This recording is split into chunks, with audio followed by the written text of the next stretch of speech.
안녕하세요. 이 땅의 일에 대한 통합된 그리스도교 관점을 소개하고 나누기 위해 기독교에 대한 선교교회 소금빛교회에서 설립하고 후원하는 파이미니스트리 코포스 연구소 제공 2025년 교회와 모든 삶의 현장 아홉 번째 나눔을 시작하겠습니다. 오늘은 저희가 1주차로부터 8주차까지 함께 짧게 짧게 나눴던 내용들을 하나의 통합본으로서 한 50분 가량의 분량으로 같이 나눔을 진행하겠습니다. 그래서 기존에 있었던 영상들을 이렇게 다시 편집하는 것이 아니라 이것을 조금 더 압축해서 설명하는 그런 방식으로 진행하도록 하겠습니다. 그래서 이제 교회와 모든 삶의 현장에서 저희가 첫 번째로 나눴던 주제가 투쟁의 오랜 역사와 희망이라는 주제를 가지고 이야기를 나눴었죠. 그래서 기업과 그리스도교의 상호 소외시켰던 일들에 대해서 저희가 함께 이야기를 나눴었습니다. 그래서 중세 지금 뭐 현재 독일 뭐 있는 도시, 근데 중세에 있는 중세 유럽의 도시에 있어서 교회가 사실은 그 마을에 그 도시의 중심에 위치하고 있다라는 것을 이제 볼 수 있지만 오늘날에는 이제 교회보다는 보다 지역, 뭐 여러 가지 것들이 더 중심을 차지하는 그런 모습을 우리가 발견할 수 있다 그런 얘기를 나눴었습니다. 그래서 이제 교회와 어떤 모든 삶의 현장이 단절되어 있는 현상들이 나타난다라고 했었을 때, 교회 안에서는 특별히 어떤 실제적인 사람들의 실제 문제에 대한 교회 지도자들의 인식 부족으로 말미암아 과연 저 목사님이 강단에서 설교하고 있는 삶의 현장에 대한 이야기가 정말 적절한가, 적합한가, 그렇지 않은 것 같다, 그런 얘기들이 나온다라는 말씀을 함께 이야기를 나눴었죠. 그러다 보니까 직업 세계의 현실에 대한 관심이 거의 없고, 그래서 그 또한 전문직으로서의 선교사와 교회의 전문직으로서의 사역자를 우선시하는 목회적 기도와 파송만 교회 안에 가득한 것 같다라는 이야기. 그것이 이제 교회와 모든 삶의 현장이 단절되어 있는 증상 중 하나다라고 말씀을 드렸습니다. 하지만 선교라는 것은 단순히 대위임령 에 기초하고 있는 것이 아니라 하나님을 사랑하고 이웃을 사랑하는 위대한 계명인 십계명, 그리고 하나님께서 결국에는 자기 형상으로 창조하셨던 모든 사람에게 주셨던 생육하고 번성하라라고 하는 창조 문화 명령과도 긴밀하게 연관되어 있다라는 말씀을 드렸어요. 그래서 이것이 삼위일체, 우리가 주님을 성부, 성자, 성령, 그분을 한 분 하나님으로 알고 있는 것처럼 그분이 우리에게 그렇게 자기 자신이 누구이신지를 드러내시죠. 그런 것처럼 우리가 모든 삶의 현장을 이해하기 위해서는 또한 주님의 몸된 교회 공동체에 주신 것들을 우리가 기억하기 위해서는 결국 우리가 놓치지 말아야 하는 가장 중요한 것은 바로 이와 같은 세 가지의 어떤 통합된 그런 주님의 명령이다. 라는 것을 우리가 기억해야 한다라고 말씀을 드렸어요. 그래서 우리가 이제 1주차로부터 8주차까지 나누는 가운데서 이제 내시아 맥레너의 조사에 대해서 우리가 서베이죠. 그것에 대해서 같이 많이 이야기를 나눴었습니다. 그래서 교회 안에서 이제 사업가들이 좀 죄인 취급받는 것 같이 느껴지지 않느냐 이런 이야기들을 우리가 조사에서, 서베이에서 발견할 수 있었다. 그런 얘기도 함께 이야기를 나눴죠.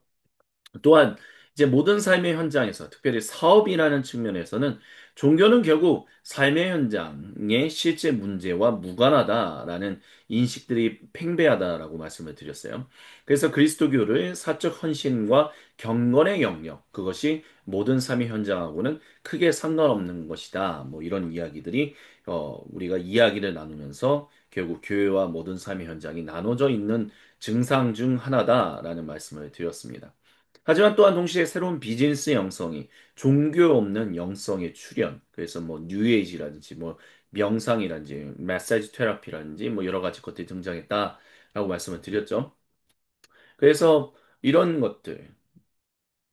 근데 우리가 주님의 말씀을 우리 스스로에게 정말 질문을 한다면 정말로 삶의 현장과 교회는 분리된 것인가? 우리는 그렇게 받아들일 수밖에 없는가? 하지만 그렇지 않다라는 이야기를 우리가 같이 이야기를 나눴었습니다. 그래서 토마스 아퀴나스의 일곱 가지 육체적 자선, 즉 그리스도인이 정말 그리스도인답게 살아가는 것은 결국 삶의 현장에서 주님의 거룩한 일들을 하는 것이다. 그것을 21세기에 우리의 삶의 현장에 있는 기업들과 연관한다면 이와 같이 말할 수 있다라고 얘기를 드렸습니다. 그리고 두 번째로 우리가 함께 얘기를 나눴던, 2주차에 나눴던 얘기는 경제 활동에 대한 의혹의 오랜 역사입니다. 그러다 보니까 이제 그리스 이혼론적인 어떤 그런 인식으로 기업을, 삶의 현장을 폄하하는 일들이 있었다. 그래서 뭐 대표적으로 아리스토텔레스에 대해서 우리가 함께 얘기를 나눴었죠. 또한 전도서의 외경 지혜에 대해서 그리스 철학에 영향을 준 것 부분들이 또한 있는 것 같다라는 말씀도 함께 얘기를 나눴었습니다. 저 초기 교회와 하지만 우리가 또한 그런 것들로만 가득 차인 그리스도교 역사가 그런 그리스 이혼론 쪽으로 삶의 현장을 폄하하는 쪽으로만 발전하지는 않았었다. 그런 것들로만 가득 차 있지는 않는다라는 것을 우리가 또한 얘기를 했어요. 뭐 로렌스 형제라든지 아니면 수도원 서약이 대표적인 예시라고 할 수 있을 것입니다. 마르틴 루터 같은 경우는 그래서 모든 그리스도인의 보편적인 부르심, 그래서 모든 사람이 다 왕 같은 제사장이다라고 얘기를 했죠. 그것을 회복한 것이죠. 그리고 그것을 매일의 삶에 정착을 시킨 사람이에요. 하지만 그러다 보니까 이제 상업 체계가 이제 부상하는 좀 더 이제 새로운 어떤 움직임을 만들어냈다라고 할 수 있죠. 그런 것들에 대해서 어떻게 이야기를 해야 할 것인가라는 부분에 있어서 어려움을 겪었었다라는 이야기를 우리가 함께 얘기도 나눴었습니다.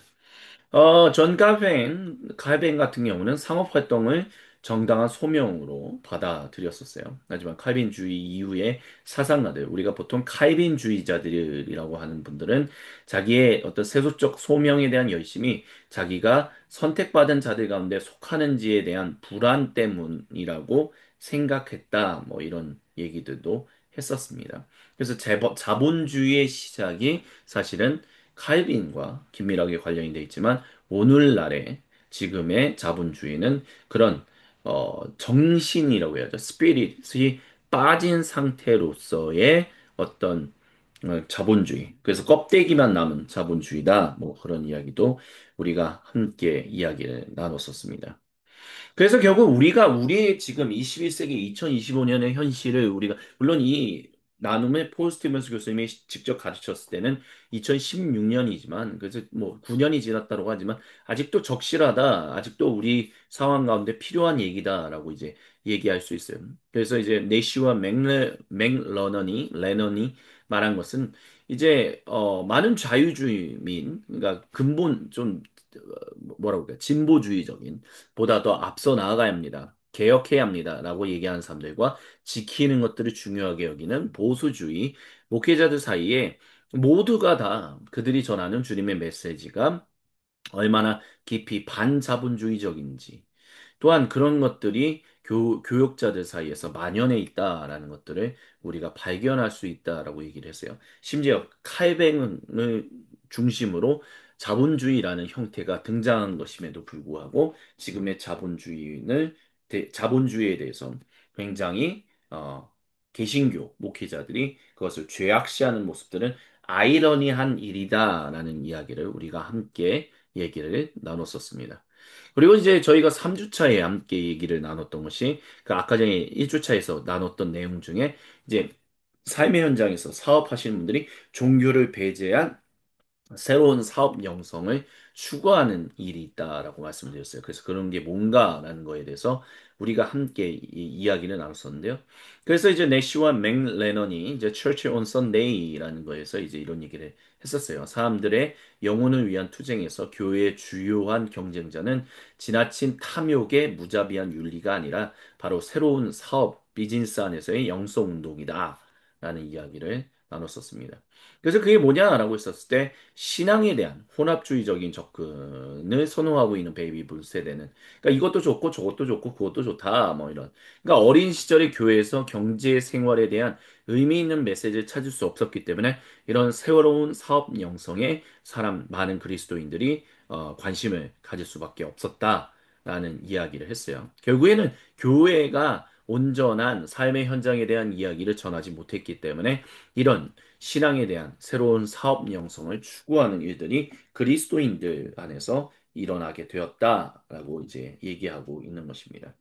그래서 이제 새로운 사업 영성을 위한 기초로서 베이비 붐 세대, 세계 경제, 좀 지금의 시대하고는 조금 다른 부분들이 있겠죠. 하지만 뭐 새로운 과학적 개념, 그리고 포스트 모던적인 패러다임, 여러 가지 것들이 있다라고 말씀을 드렸습니다. 그래서 이런 새로운 사업 영성을 위한 기초로서 이제 여러 가지 것들이 있는데, 그것이 특별히 이제 포스트 모던, 후기 근대주의적인 것과 연관이 된다라고 말씀을 드렸어요. 뭐, 그것을 짤막하게 요약할 수는 없지만, 그것을 그래도 조금 압축해서 얘기를 드린다면, 결국 내 얘기와 당신의 얘기, 우리 모두의 얘기가 다 온전한 것이니 서로 존중해 주며 받아줍시다. 뭐, 이렇게 얘기하는 거. 상대적인 것을 인정해 주자. 뭐, 이런 것들이죠.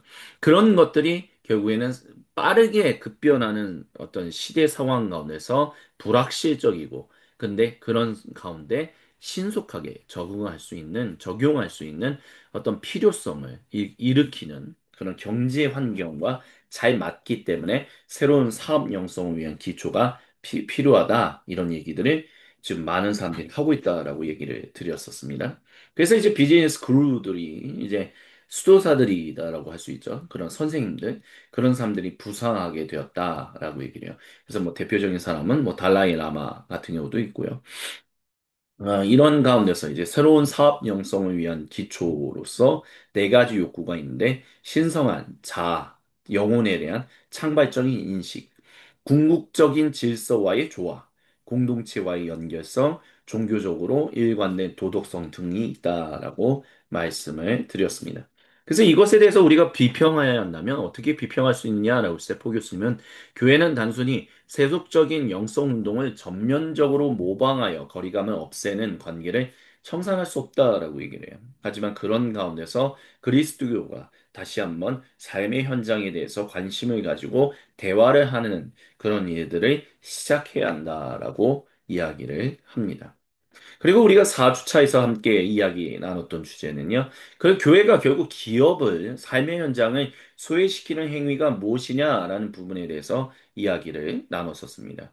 그래서 삶의 현장에서 특별히 기업들이 하는 여러 가지 기능들이 있죠. 뭐 그것은 단순히 외부적인 것뿐만이 아니라 내부적인 일들도 있다라고 말씀을 드렸었어요. 그래서 내시언 맥레넌이 이제 발견한 것은 어 단순히 관계적인, 그러니까 결국에는 그 모든 것들이 관계적, 외부적이든 내부적이든 간에 다 관계적인 측면들이 있다라고 말씀을 드렸습니다. 그래서 공적인 영역과 사적인 영역, 이 두 가지를 기업이 또 이제 삶의 현장에서 굉장히 두 가지를 모두 다 가지고 이제 자기들이 관심을 가지고 이제 나아가지만 또한 동시에 그들은 교회는 사적 영역에 대해서만 이야기를 해야 한다. 뭐 그런 얘기들도 했었어요.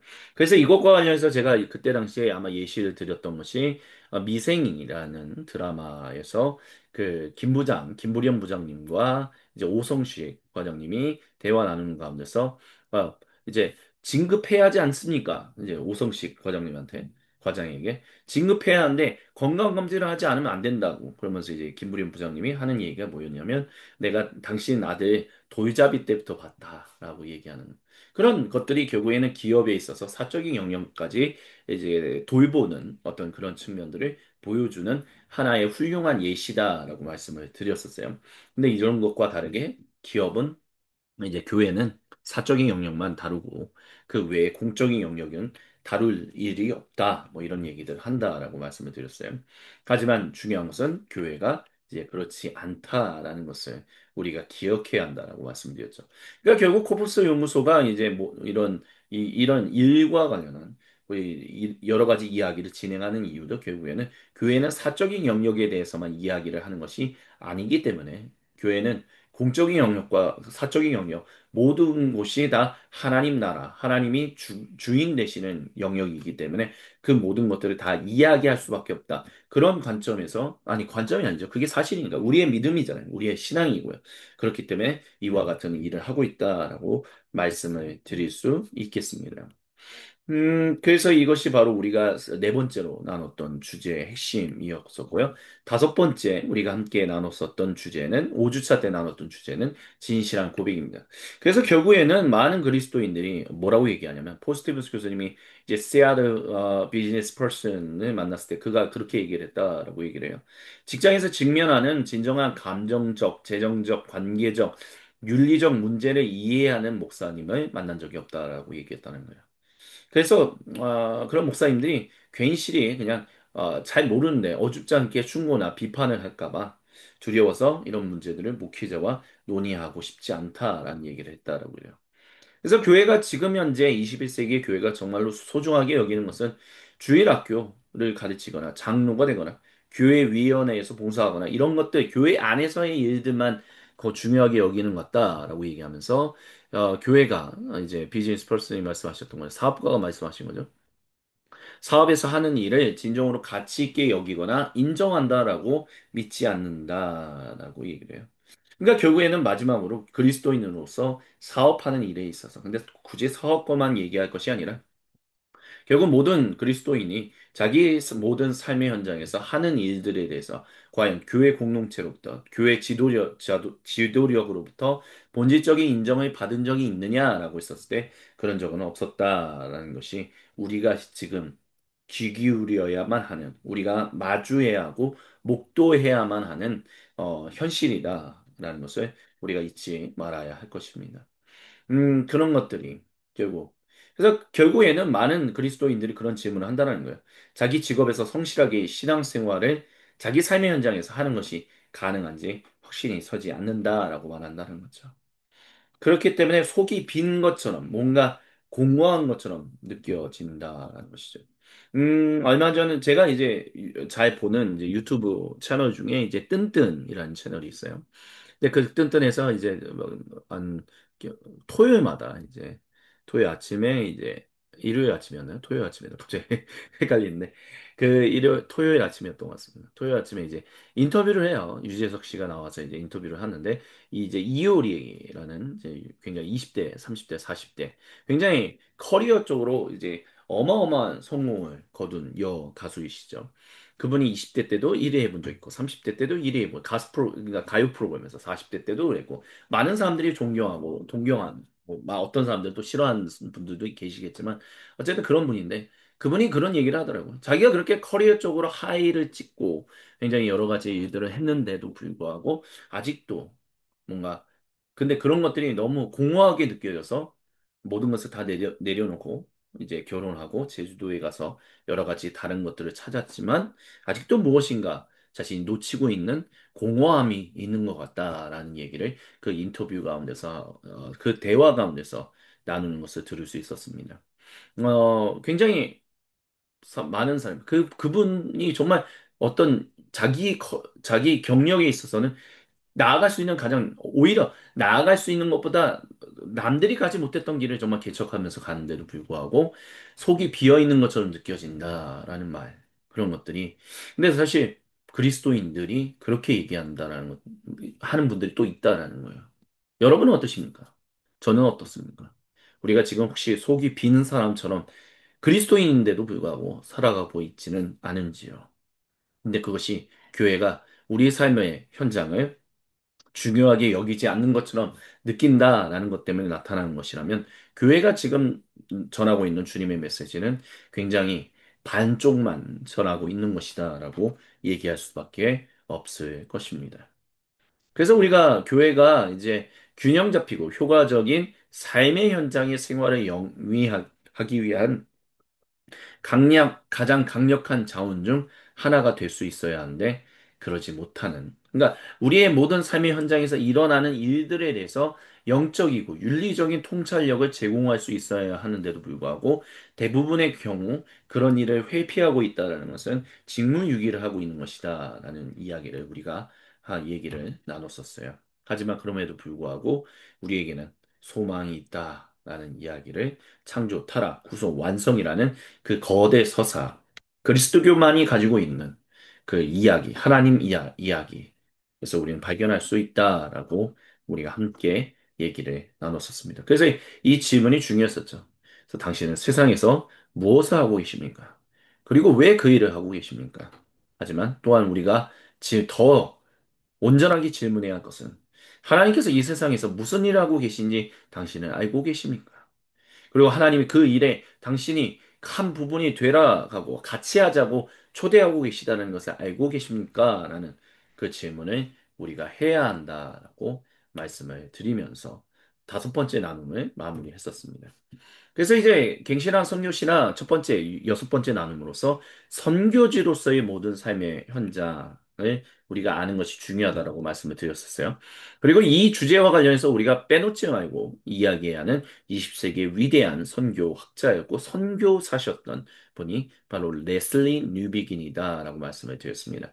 인도에서 30년 넘게 영국에서 파송받아서 선교하고 30년 만에 영국으로 돌아갔는데 은퇴해서 이제 돌아간 거죠. 돌아갔는데 30년 전에 나왔을 때는 영국이 선교지다라고 생각해 본 적이 없는데 30년 만에 돌아간 영국은 선교지가 되었다라고 얘기를 했죠. 그래서 이제는 우리가 살고 있는 모든 곳이 그곳이 그리스도교 문화를 가지고 있었고 그리스도교 어떤 나라였었던 곳이라고 할지라도 그 모든 곳은 이제 뭐 선교지다라는 이야기를 이제 레슬리 뉴비긴 이분이 말씀하셨었죠. 그래서 모든 삶의 현장은 선교지면서 또한 선교가 하나님 선교가 일어나는 곳이다라는 얘기를 했어요. 그래서 첫 번째 논점으로서 우리가 선교지로서의 모든 삶의 현장을 얘기 나누자 하면서 여섯 번째 나눔을 이제 진행을 했었죠. 그래서 첫 번째 논점의 핵심은 지역적으로나 세계적으로나 모든 삶의 현장은 세상에서 가장 소홀히 다루어지고 하지만 그럼에도 불구하고 가장 전략적인 선교지다라는 이야기를 함께 얘기 나눴었습니다. 그걸 그래서 이제 그폴 스티븐스 교수님의 초기 멘토셨던 이제 트루 블러드라는 분은 모이고 흩어지는 교회를 얘기하면서 당신은 교회에 갈 수 없고 어디를 가든지 당신이 교회다라는 얘기를 했었고요.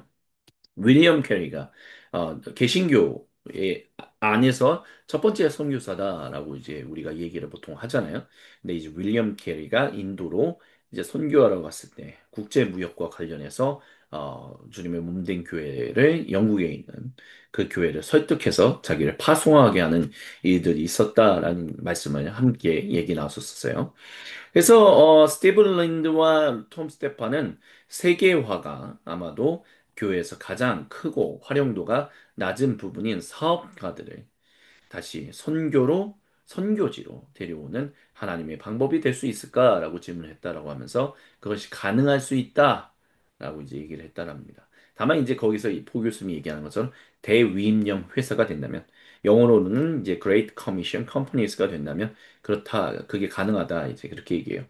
그래서 대위임령 기업이 뭐냐라고 했었을 때는 이제 야 킹덤 컴퍼니하고 보통 하나님 나라 기업 이제 그런 주제로서 얘기할 수 있는데 그것은 이제 다른 부분에서 함께 얘기 나누겠다라고 말씀을 드리면서 이 부분은 넘어갔었습니다. 그래서 모든 삶의 현장이 가진 전략적인 중요성은 접근성과 관계적 맥락과 엄청난 시간, 사안과 가치 여러 가지 측면에서 굉장히 가치가 있다, 중요하다라고 얘기를 했었어요. 그리고 또한, 뭐 여러 가지 주제들, 삶의 중심, 그리고 도움이 필요하고 위기에 처한 사람들과의 근접성 측면에서도 중요하다라고 이제 얘기를 했었습니다. 그래서 이 주제에서 이제 우리가 잊지 말아야 할 중요한 핵심 첫 번째는 바로 지역적으로나 세계적으로나 모든 삶의 현장은 세상에서 가장 소홀히 여겨지고 하지만 그럼에도 불구하고 가장 전략적인 선교지다라고 했어요. 그래서 모든 삶의 현장에서의 선교는 건강과 구원과 소망을 가져다 주는 하나님 나라를 발전시키는 가장 좋은 방법이다라고 말씀을 드렸습니다. 그리고 일곱 번째 나눔에서 이제 우리가 갱신한 선교 신앙으로 아직 소망이 있다라고 말씀을 드리면서 우리가 주목해야 할 바는 두 번째를 이야기했던 것이 바로 선교로서의 모든 삶의 현장입니다. 그래서 사업 활동, 우리의 삶의 모든 현장에서의 활동 그 자체는 개인적이며 또한 기업적이며 경제적이며 창조적이며 기업가족 차원에서 선교적 개입을 위한 장소일 뿐만이 아니라 하나님 선교의 일부일 수밖에 없다라는 얘기를 기억한다라고 말씀을 드렸어요. 그래서 방성기 목사님, 이제 이랜드에서 사목 활동을 굉장히 크게 활동하시고 지금도 왕성하게 활동하고 계시는 방성기 목사님에 대해서 이제 보 교수님이 얘기하면서 사업과 선교의 관계는 결국 우리가 가져야 하는 온전한 그런 측면은 비즈니스 에즈 미션 또는 비즈니스 이즈 미션, 선교로서의 사업 또는 어, 선교 그 자체인 사업 뭐 이렇게 얘기할 수 있다라고 말씀을 드렸습니다. 그래서 우리가 하나님 선교에 대해서 오해하고 있는 것이 일단 본질적으로 우리가 대위임령에 순종하여 행해지는 인간 활동이어야 하는데 그것은 전문적인 선교사들만 하는 일이다. 이렇게 얘기하는 거예요. 그래서 지상명령과 대위임령과 창조명령을 비극적으로 분리하는 그것이 하나님 선교에 있어서 지금 성도들이 교회가 가지고 있는 가장 크나큰 오해다라는 말씀을 드렸었습니다. 근데 이제 우리가 뭐 첫 번째 1주차에 나누면서 말씀을 드렸던 것처럼 여러 가지의 위임령들이 우리에게 있다라는 거예요. 대위임령, 문화 창조명령, 그리고 하나님을 사랑하고 이웃을 사랑하는 위대한 계명적인 명령. 이 세 가지를 하나로 이제 통합되어서 우리에게 하나님의 거룩한 선교에 하나님 백성으로서 참여하라라고 얘기하고 계십니다. 그래서 이 두 개 또는 세 개의 위임이 분리되는 경우에는 결국 그리스도교가 몇몇 사람들에 의해서 사유화될 수밖에 없고 선교가 모든 성도의 삶과 분리될 수밖에 없다라고 말씀을 드렸어요. 그리고 세속적인 것에 대한 모순적인 정의가 있을 수밖에 없다. 그래서 우리가 지난 주차에서 나눴던 이제 어, 카이비인의 어떤 깔뱅주의로 말미암아 자본주의가 시작되었지만 지금의 자본주의는 결국 우리가 스스로 그렇게 만든 거죠. 결국에는 그 정신을 잃어버린 껍데기로서의 자본주의만 가지고 있는 것. 그래서 그거에 대해서 우리가 잘못 죄된 것이다라고 손가락질하고 있는 모순적인 현상이 일어난다라고 이제 얘기할 수밖에 없어요. 또한 사회적인 행동과 복음 전도가 분리되고 사유화되는 일이 일어난다는 거예요. 그래서 전도와 사회적 행동은 결국에는 존 스토트 목사님이 현대 세계의 그 그리스도교 선교에서 얘기했던 것처럼 말씀하셨던 것처럼 복음 전도와 사회적 행동은 하나의 총체적 통합 선교의 일부다라는 것을 우리는 잊지 말아야만 합니다. 그것이 우리가 기억해야 하는 갱신한 선교 신학 두 번째다라고 말씀을 드리면서 일곱 번째 나눔을 마무리했었어요. 그리고 마지막 여덟 번째 나눔이 제 기억에는 이거였던 걸로 지금 기억합니다. 갱신학, 선교신학, 세 번째, 선교신학 그 자체다라는 거예요. 그래서 미시오데이, 하나님의 선교, 하나님 선교라는 거죠. 그래서 선교는 삼위 하나님께 근원을 두고 있고 우리가 하나님 선교에 참여하도록 초대받는다라는 말씀을 드렸어요. 그래서 아버지 성부 하나님, 사랑하시는 분, 사랑받는 분이신 성자 예수님, 그리고 사랑 그 자체이시는 성령 하나님, 그렇게 공동체가 그 삼위 하나님 안에서 주님의 몸된 하나님 백성 공동체가 성립된다라는 이야기를 우리가 아우구스티누스를 통해서 발견할 수 있다라고 말씀드렸습니다. 그래서 그와 같은 말씀들이 잘 기록되어 있는 곳이 바로 요한복음서 또한 요한일서다라는 말씀을 드렸었어요. 그래서 그 공동체가 그렇게 형성됨으로 말미암아 교 또한 삼위 하나님이 일하시는 것과 관련해서 보내시는 분이신 성부 하나님 또한 보냄 받으시는 그 분이신 성자 예수님, 그리고 보냄 그 자체이신 성령 하나님이 그렇게 함께 일하신다는 거예요. 한 번 하나님이. 그래서 우리가 그 하나님의 하나님 백성으로서 그 거룩하신 일에, 하나님 일에 참여하게 되는데 그것이 선교다라고 말씀을 드렸어요. 그래서 그 선교에 대해서 우리는 또한 요한복음서를 통해서 발견할 수 있다. 특별히 요한복음서에 하나님 안에서 하나님에 의해 보내심 받는다라는 것이 31번 기록되어 있다. 뭐 이런 이야기들도 함께 얘기를 나눴었습니다. 그래서 우리는 이렇게 하나님의 형상으로서의 우리는 사람, 인류라는 거죠. 그래서 결국은 그런 관계성이 바로 우리의 정체성이고 그리고 결국에는 우리가 그 하나님의 선교에 참여한다는 것은 결국 생육하고 번성하라라고 하는 왕 같은 제사장으로서의 섭정하는 것이다라고 얘기할 수 있어요. 그래서 그것이 우리의 소명이다. 라는 이야기를 같이 나눴었습니다.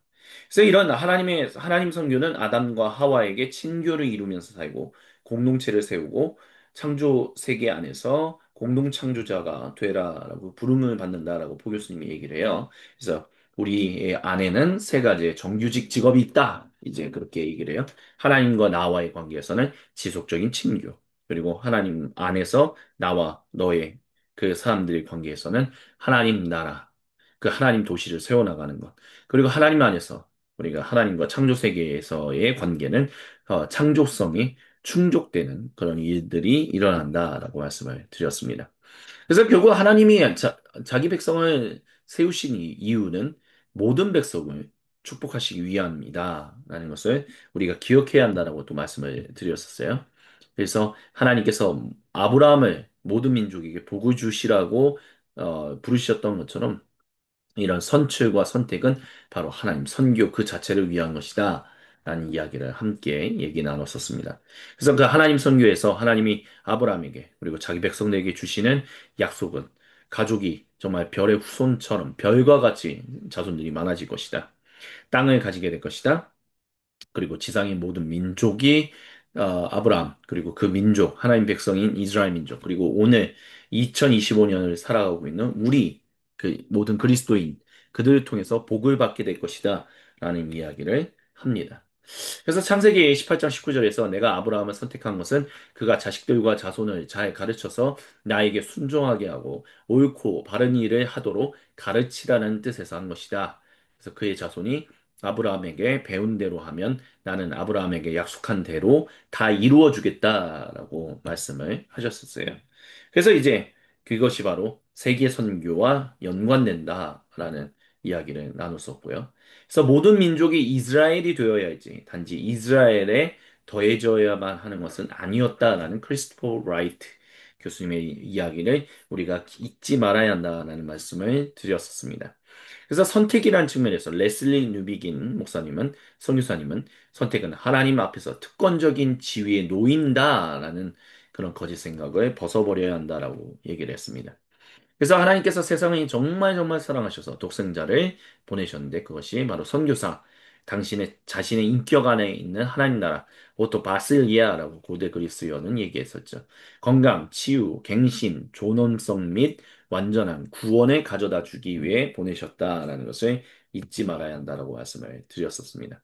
그래서 이 세 가지의 약속이 그리스도 안에서 성취되었다. 그래서 그 사도 바울이 고린도 교회에 보낸 두 번째 서신에서 모든 사람이 그리스도 안에서 긍정되었고 한 하나님의 유일하신 하나님의 단위 백성이 되었다라는 것을 우리가 기억해야 한다라고 말씀을 드렸었어요. 그래서 교회의 세계 선교는 하나님의 주 1세기의 초대교회가 하나님의 하나된 백성으로서 비유대인과 비유대인이 만났던 것처럼 우리는 이제 그렇게 환경적이며 경제적이고 문화적이며 사회적인 청지기직을 함께 이루어 나가는 그런 일들이 우리 안에서 일어나야 한다라고 말씀을 드렸습니다. 그래서 사도이시면서 또한 선교사, 보냄 받으신 분이니까 그런 의미에서 사도라는 거야. 그냥 어원 그 자체로 보면 보냄 받은 자라는 말이 사도거든요. 그래서 하나님으로부터, 아버지 하나님으로부터 보냄받으신 그분이신 사도, 그런 의미로서의 사도, 또한 선교사이신 예수님은 자기 추종자들에게, 자기 따르미들에게 하나님의 선교에 동참하라라고 호소하셨다라는 것을 잊어버리지 말자라고 말씀을 드렸었습니다. 그래서 세군도 갈리레아라는 라틴 계열의 신학자분은 살아있는 믿음의 길이라는 책에서 선교는 예수님을 따르는 가장 고귀한 형태이며 예수님을 따르는 것은 세상을 해방시키는 하나님의 구원의 그분과 함께 합력하는 것이다라고 말씀을 드렸습니다. 그래서 우리가 성령님의 부으심과 함께 교회는 종말론적인 공동체가 되었다는 것을 기억해야 한다라고 말씀드렸습니다. 그래서 찰스 링마 리젠트 칼리지에서 선교학으로 또한 미셔널 처치를 가르쳤던 호주 출신이신 찰스 링마 교수님은 선교는 세상에서 하나님의 돌보시고 유지하시고 변화시키는 활동에 하나님과 동참하는 것이다라고 그래서 진정한 신앙 공동체, 진정한 인간 공동체를 세우는 것이다라는 말씀을 드렸습니다. 그리고 이 일에서 하나님의 백성 전체가 소외된 사람이 없기 때문에 결국 모든 삶의 현장은 선교지이며 또 하나님의 선교가 일어나는 곳이며 바로 정말 중요한 그래서 교회가 정말 중요하게 이야기해야만 하는 가장 중요한 핵심이다라는 이야기를 우리가 함께 얘기 나눴었습니다. 그래서 선교의 목적과 목표는 우리를 새로운 창조, 즉 현존, 백성, 장소로 이끈다라는 얘기를 우리가 함께 이야기를 나눴었습니다. 이렇게 이제 저희가 이야기를 나누면서 결국 보 교수님이 질문하는 것은 당신은 할 수 있겠습니까? 당신은 그렇다면 할 수 있다라면 죄송합니다. 할 수 있다라면 당신은 무엇을 할 수 있습니까? 라는 것을 우리가 이제 소망을 가지고 나아가야 한다라고 이야기를 했었습니다. 예, 그래서 이제 저희가 교회와 모든 삶의 현장, 예, 첫 번째부터 여덟 번째 나눔까지 진행했던 모든 내용을 좀 짧게 압축해서 아홉 번째 나눔으로 일종의 통합본으로서 함께 얘기를 나눴습니다. 첫 번부터 여덟 번까지 다 나눴던 내용을 안 들으셨더라도 요 내용을 아홉 번째 나눔을 통해서 우리가 함께 이야기 나눈 것을 통해서 정말 우리 삶의 모든 현장이 정말 중요한 곳이구나라는 것을 우리가 깨닫고 목회자시며 그와 같은 관심을 가지고 그 삶의 현장에 어떻게 더 우리가 주님의 말씀을 온전하게 전할 수 있을 것인가라는 그 소망이 불타오를 수 있었으면 좋겠고요. 목회자가 아니시라면, 선교사님이 아니시라면, 삶의 현장에서 일하시고 계신 모든 성도님이시라면 그곳에서 내가 어떻게 주님의 거룩한 일을 감당할 수 있을 것인가? 그것을 어떻게 주님의 몸된 내가 속한 그 공동체와 함께 더불어 이야기 나누고 기도하고 기뻐하며 하나님을 찬양하며 이 세상을 돌보며 살아갈 수 있을 것인가라는 그런 소망들이 그런 희망이 우리 안에서 많이 일어날 수 있었으면 좋겠습니다. 이것으로 교회와 모든 삶의 현장 아홉 번째 나눔을 마무리하겠습니다. 그리고 저희가 다음 열 번째 나눔부터는 다른 주제를 가지고 다시 찾아뵙도록 하겠습니다. 지금 아홉 번째 나눔 함께 해주신 모든 분들께 감사를 드리며 다음 열 번째 나눔에서 다시 찾아뵙겠습니다. 감사합니다.